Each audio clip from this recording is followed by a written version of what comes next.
take up the civil matter, which is scheduled for 11 o'clock. Morning, Judge. Good morning. How are you, sir? Fine, sir. Is there something wrong with the transcript with the video feed here? I don't see any. Is it audio only today, or? No, it's we've got the tape working. That simply shows the time. Okay. I'm looking at you right at this very moment on the screen and everything. Thank you, Your Honor. Before we begin, I have something I'd like to take care of. May we approach? Yes, you may.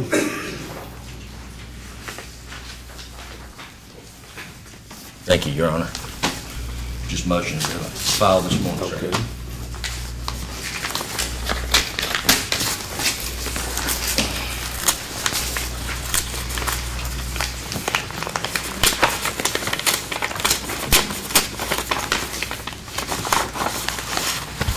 Mr. Barlow. There you are, sir.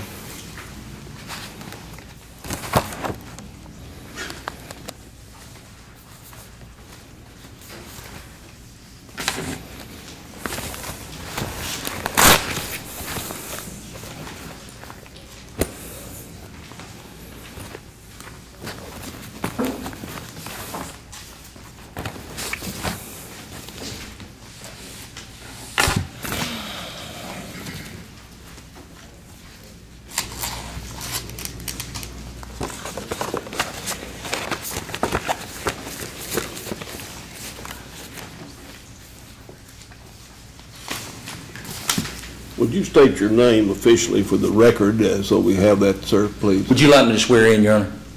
Yes. You swear affirm the testimony and statements you're about to give to be the truth, so help you God. Yes, Your Honor, I do. State your name. My name is Chester L. Taylor, Jr. All right. And are you prosecuting this particular action in your own name or in the name of someone else? Yes, sir, Your Honor, I'm prosecuting in my own name. The complaint is verified, and there is an affidavit in support that's on the face of the record that also contains those same. Who all is involved in this action on your behalf, Mr. Taylor? Your Honor, I made an open records request to the Monroe County Sheriff's Department. They set it aside for whatever reason. I made appeal to the Office of the Attorney General. On two separate occasions, they talked to representatives of the Monroe County Sheriff's Department. The Attorney General ruled in my favor. The defendant, Monroe County Sheriff's Department, allowed their time to appeal that decision to lapse, engaging that, making that open records decision gain the full force and effect of law. And that's why we're here, Your Honor. What are you seeking to obtain from the various requests under the Open Records Act, if I might inquire? Your Honor, there are certain records that all agencies and departments are required to keep by law. I understand. Okay. What I'm trying to do here, Your Honor, is have these people obey the law that is written. Whose records are you seeking to obtain? I'm seeking operational records, Your Honor. That was the ones that they did not comply with. Involving you? Were operational records. Involving That's you? irrelevant, Your Honor. They're public records. No, sir, it's not. It's not irrelevant. Who are you seeking on behalf of to obtain these records? I filed the open records request, Your Honor. I'm the only person that... My question is, on whose behalf are you seeking these records? It's very important to know that, sir. I'm not seeking them on anyone's behalf. I'm investigating allegations, Your Honor. Are you investigating allegations for people other than yourself? Yes, Your Honor, I am. Actually, the court is aware of that. Whom are you seeking to? The affidavit, the documents that I sought, Your Honor. Yes, sir. The documents that I sought were, some of them could be classified as exempt under the open records statute. There's an affidavit in there, Your Honor, allowing those documents to be disclosed to a third party. Yes, sir. And those documents were eventually disclosed. The rest of those records were operational. The issue here, Your Honor, is compliance with the Open Records Act. Well, the issue that I have, are you representing someone else, and if so, you're engaged in the unauthorized practice of law? I conducted an investigation, Your Honor. Well, that is not the practice of law. I prosecuted this in my own name, my name as plaintiff, and those records were requested by me, Your Honor. Well, if you're trying to obtain records, even though in your own name, you, sir, in my opinion, are engaged in the unlawful practice of law. Your Honor, so if the state legislature said that public records, whether they were embarrassing to the defendant or not, are to be disclosed.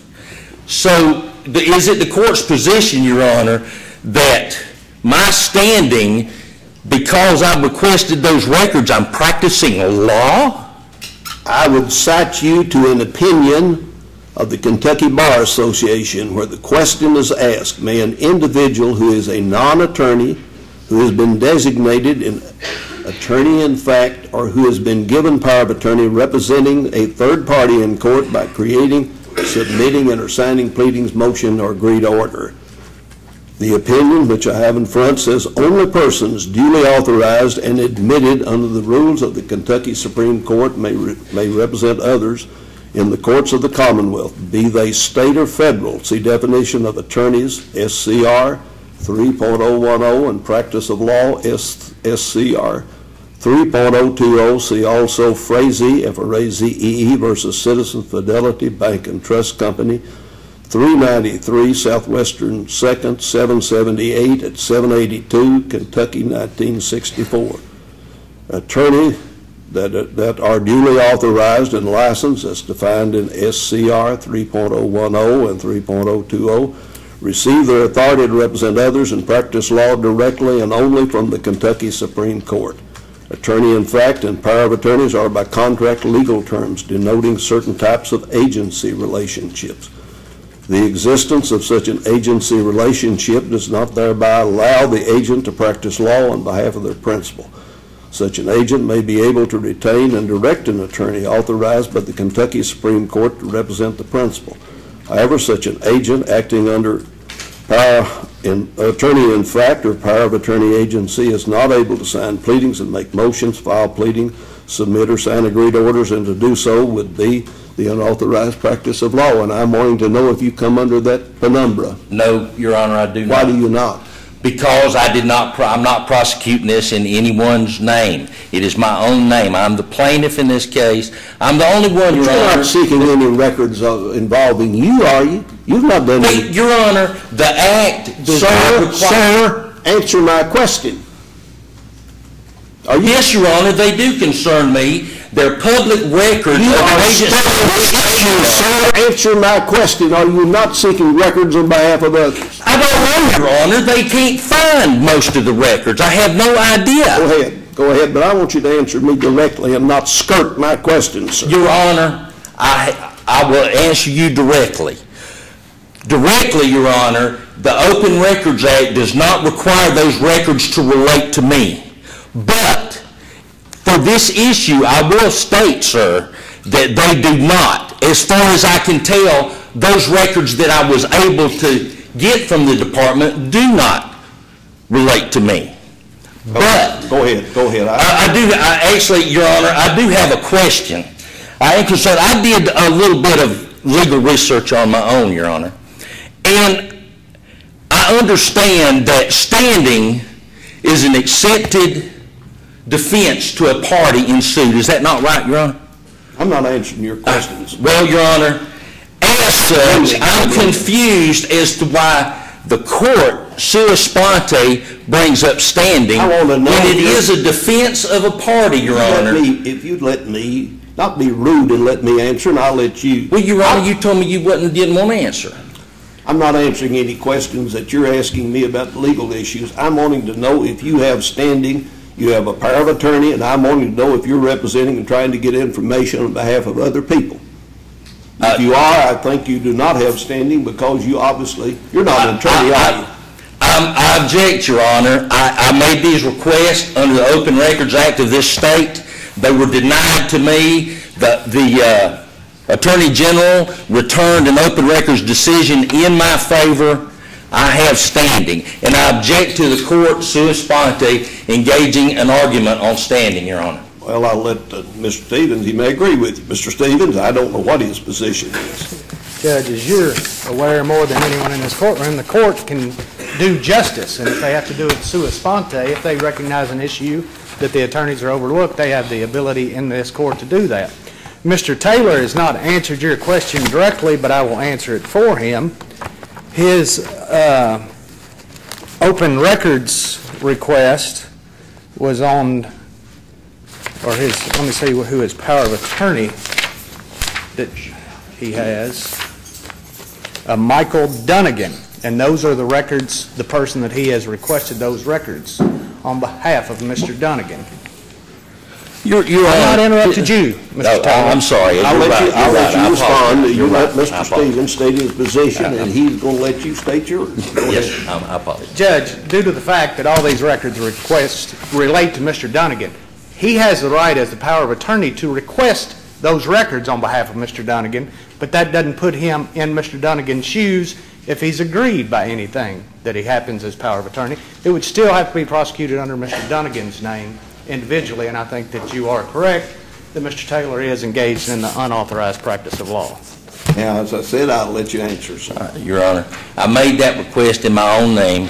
If the court will review that power of attorney that I was given, it was only to investigate that matter. There was no authority to prosecute a case in his name, Your Honor, and I did not do that. I requested those documents, had no inclination whatsoever to visit Monroe County and sue the Sheriff's Department. However, they steadfastly ignored the law as it's written, and as the court must obviously recognize that I made these requests in my own name. I appealed to the Attorney General's office in my own name. They addressed that, never brought up standing, and ruled in my favor. And my name is on the complaint, Your Honor. I'm not prosecuting this for anyone else. I understand. The court's of the opinion that you're seeking records from one Michael Dunnigan, and as such, you are engaged in the authorized practice of law. You do not have standing. This case is therefore dismissed. You have a right to appeal. The order will be tendered. Yes, sir. Your Honor. Thank you very much. Thank you, sir.